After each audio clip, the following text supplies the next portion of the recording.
राधे राधे। जय श्री कृष्णा। पूजा भक्ति चैनल में आप लोगों का स्वागत है। आंवला नवमी की कथा। एक राजा था जो रोज़ एक मन सोने के आंवले दान करता था और बाद में जीमता था। एक दिन उसके बेटों बहुओं ने देखा कि रोज़ इतने आंवले का दान करेंगे तो सारा धन खत्म हो जाएगा, इसलिए इनका दान बंद कर देना चाहिए। फिर पुत्र आया और राजा से बोला कि आप तो सारा धन लुटा देंगे, इसलिए आप आंवले का दान करना बंद कर दो। तब राजा और रानी उजाड़ में जाकर बैठ गए और वह आंवलों का दान नहीं कर सके, इसलिए उन्होंने कुछ भी नहीं खाया।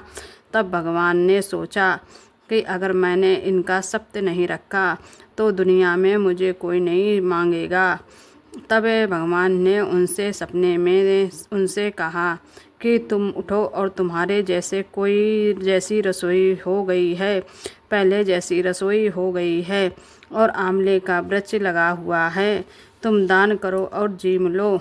तब राजा रानी ने उठकर देखा तो पहले जैसा राजपाट हो गया है और सोने के आंवले वृक्ष के फैले हुए हैं। तब राजा रानी सवा मन आंवले का दान करने लगे।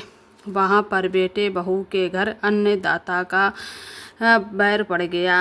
आसपास के लोगों ने कहा कि जंगल में एक आंवलिया राजा है, सो तुम वहाँ चले जाओ तो तुम्हारा दुख दूर हो जाएगा। वह दोनों वहाँ पहुँच गए।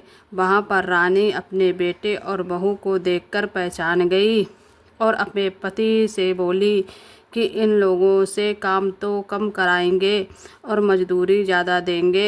एक दिन रानी ने अपनी बहू को बुलाकर कहा कि मुझे सिर सहित नहला दे। बहू सिर धोने लगी तो बहू के आंखें में से पानी निकलकर रानी की पीठ पर पड़ा। तब रानी बोली कि मेरी पीठ पर आंसू क्यों गिरे हैं, मुझे बताओ। तो बहू बोली कि मेरी भी सासू की पीठ पर ऐसा ही मसा था और हमने उसे घर से निकाल दिया।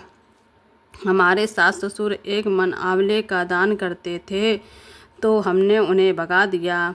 तब सासू बोली कि हम ही तुम्हारे सास ससुर हैं, तुमने हमें निकाल दिया था, परंतु भगवान ने हमारा सब्त रखा है। भगवान जैसे राजा रानी का सब्त रखा वैसा सबका रखना, कहते सुनते और सारे परिवार का सब्त रखना।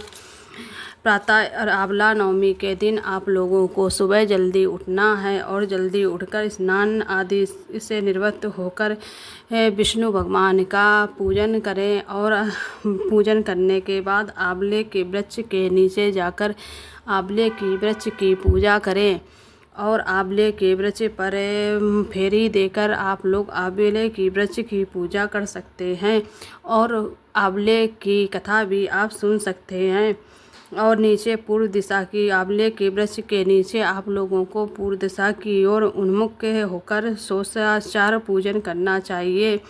फिर उसी जड़ में दूध धारा गिराकर चारों ओर कच्चा सूत लपेटे और कपूर वर्तिका से आरती करते हुए 7 बार परिक्रमा करें।